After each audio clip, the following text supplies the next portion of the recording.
ഈശോ മിശിഹായ്ക്ക് സ്തുതിയായിരിക്കട്ടെ. ഒന്നാമത്തെ ചാപ്റ്ററിലെ 4ാമത്തെ ചോദ്യത്തിൻ്റെ ഉത്തരം നോക്കാം. നാം ദൈവത്തിൻ്റെ സ്വന്തം ജനമാണെന്ന് സൂചിപ്പിക്കുന്ന 2 ദൈവവചനം എഴുതുക. നാം ദൈവത്തിൻ്റെ സ്വന്തം ജനമാണ് എന്ന് സൂചിപ്പിക്കുന്ന 2 ദൈവവചനം എഴുതുക.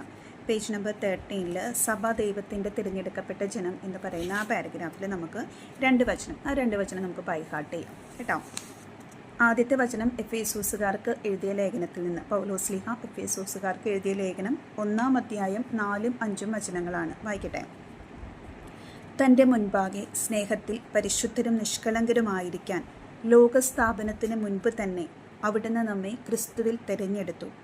യേശു ക്രിസ്തു വഴി നാം അവിടുത്തെ പുത്രരായി ദത്തെടുക്കപ്പെടണമെന്ന് അവിടുന്ന് തൻ്റെ ഹിതവും ലക്ഷ്യവും അനുസരിച്ച് മുൻകൂട്ടി തീരുമാനിച്ചു. ഇത്ര കൃത്യമായിട്ടാണ് പറയുന്നത് അല്ലേ. നമ്മൾ ദൈവത്തിൻ്റെ തിരഞ്ഞെടുക്കപ്പെട്ട ജനമാണ് എന്നുള്ളത്, ക്രിസ്തുവിൽ നമ്മെ തിരഞ്ഞെടുത്തു എന്നുള്ളത് കൃത്യമായിട്ട് പറയുന്ന ഒരു സെൻറ്റൻസാണത്. പൗലോസ്ലീഹ എഫേസോസുകാർക്ക് എഴുതിയ ലേഖനം 1-ാം അധ്യായം 4-5 വചനങ്ങൾ. തൻ്റെ മുൻപാകെ സ്നേഹത്തിൽ പരിശുദ്ധരും നിഷ്കളങ്കരുമായിരിക്കാൻ ലോകസ്ഥാപനത്തിന് മുൻപ് തന്നെ അവിടുന്ന് നമ്മെ ക്രിസ്തുവിൽ തിരഞ്ഞെടുത്തു.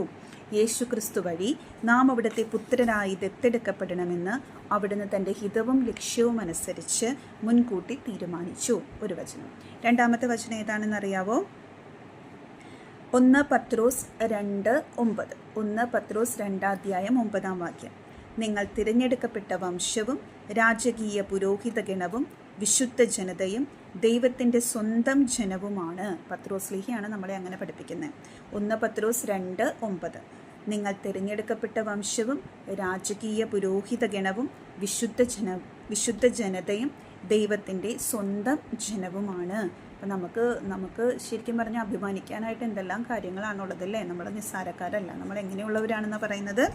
തിരഞ്ഞെടുക്കപ്പെട്ട വംശം, രാജകീയ പുരോഹിത ഗണം, വിശുദ്ധ ജനത, ദൈവത്തിൻ്റെ സ്വന്തം ജനം.